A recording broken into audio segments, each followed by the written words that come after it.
Hi friends, welcome back once again. In this lecture we are going to discuss triad number 2. देखो triads जितने भी दिए थे डूबर्नियर के क्लासिफिकेशन के अकॉर्डिंग जितने भी ट्राइड्स हमें मिले थे we be discussing all those triads one by one.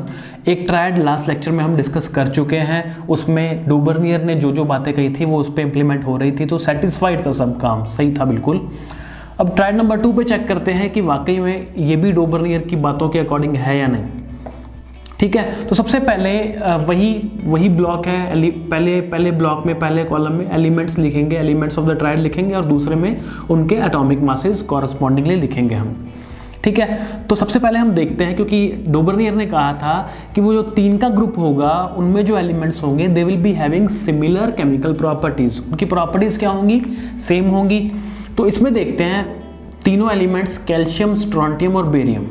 सबसे पहली बात, ऑल 3 एलिमेंट्स आर मेटल्स. सबसे पहली बात क्या है कि ये तीनों ही क्या है? मेटल्स हैं. तो पहली बात तो ये हो गई, जो ये हमें ये बता रही है कि इनकी प्रॉपर्टीज क्या है? सेम है. All 3 elements are metals. तो पहली बात तो ये हो गई, ये भी इंपॉर्टेंट है क्योंकि यही डूबर्नियर का जो बेस था वो यही था कि जो 3 का ग्रुप मिलेगा उनके जो एलिमेंट्स होंगे उनकी प्रॉपर्टीज़ क्या होंगी? सेम होंगी. तो फर्स्ट प्रॉपर्टी हमने लिख दी है, यहाँ से हमें ये पता लगता है कि इनकी प्रॉपर्टीज़ क्या होंगी? सेम होंगी. ठीक है, दूसरी प्रॉपर्टीज में लिख सकते हैं कि हम देखें अगर कैल्शियम, स्ट्रोंटियम और बेरियम, इन तीनों की वैलेंसीज क्या है? 2 है. मतलब तीनों ही एलिमेंट क्या है? डाईवैलेंट है. ठीक है, वैलेंसी क्या होती है ये हम ऑलरेडी डिस्कस कर चुके हैं. अगर किसी को नहीं मालूम तो you can go through that lecture, then come to this lecture, you will understand each and everything. तो अगर देखें इन तीनों एलिमेंट्स को, कौन कौन से? Calcium, strontium and barium, all the 3 elements are divalent. मतलब इनकी वैलेंसीज कितनी है? इनकी वैलेंसीज 2 हैं. ठीक है, तो second point, major important point लिख सकते हैं कि ऑल 3 एलिमेंट्स आर डाईवैलेंट.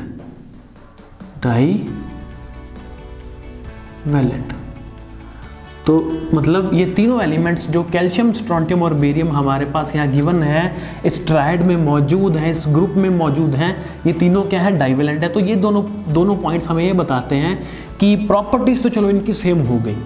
अब जो नेक्स्ट इंपॉर्टेंट थिंग जो हमें चेक करनी होती, क्रॉस चेक करनी थी, जो हमने लास्ट लेक्चर में भी क्रॉस चेक की थी ट्राइड नंबर 1 में, वो हम इसमें क्रॉस चेक करेंगे कि क्या डूबर्नियर ने जो कहा था कि जो मिडल में एलिमेंट बैठा है उसका एटॉमिक मास बाकी दोनों एलिमेंट्स के एटॉमिक मास के एवरेज या अरिथमेटिक मीन के बराबर है या नहीं. This we are going to check in this triad number 2. इसमें हम क्रॉस चेक करेंगे. अगर तो यहाँ वो भी वैलिड रहा, इम्प्लीमेंट रहा, तो समझ लेंगे कि डूबर्नियर ने जो ट्राइड नंबर 2 में जो चीजें कही हैं वो भी क्या है? बिल्कुल सही है. मतलब डूबर्नियर की कही गई बातें क्या होंगी? सही होंगी. हम ये बोल सकेंगे after checking this in this triad number 2.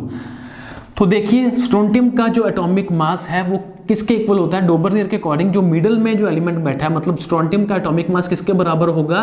Calcium के एटॉमिक मास प्लस बेरियम के एटॉमिक मास, इनकी एवरेज के बराबर होगा. तो हम इसको फाइंड आउट करने की कोशिश करते हैं स्ट्रोंटियम का. तो हम लिख सकते हैं atomic mass of strontium equals to, ठीक है, ये किसके इक्वल होगा? कैल्शियम के एटॉमिक मास और बेरियम के एटॉमिक मास, इनके एवरेज या अरिथमेटिक मीन के बराबर आना चाहिए डूबर्नियर के अकॉर्डिंग. ठीक है, तो मतलब क्या लिख सकते हैं? कैल्शियम का एटॉमिक मास कितना? 40 प्लस बेरियम का एटॉमिक मास कितना है? 137. इनकी एवरेज डिवाइडेड बाय 2. ठीक है, जब हम इसको सॉल्व करेंगे तो what we get is approximately equal to 88, but not 88 exactly. कि कितना आता है हमारे पास? 88.5. ये हमारे पास क्या फिगर आई?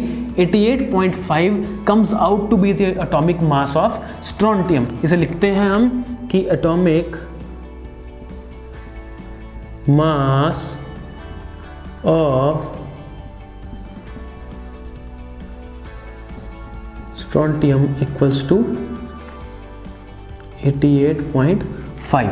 हमारे पास स्ट्रोंटियम का एटॉमिक मास डोबरनियर की कही गई बात के अकॉर्डिंग कितना आ गया 88.5, और वो वाकई में होता कितना है 88।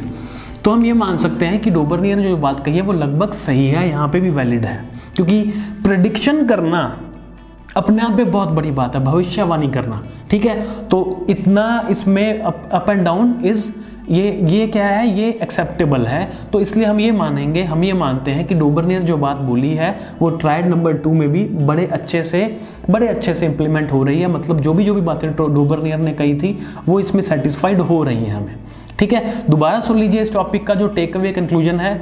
हमने देखा जो ट्रायड नंबर 2 है, हमने जिसको स्टडी किया इस लेक्चर में, उसके तीनों एलिमेंट्स मेटल्स हैं, वो सभी डाइवेलेंट हैं, मतलब प्रॉपर्टीज सेम है, केमिकल प्रॉपर्टीज सेम है।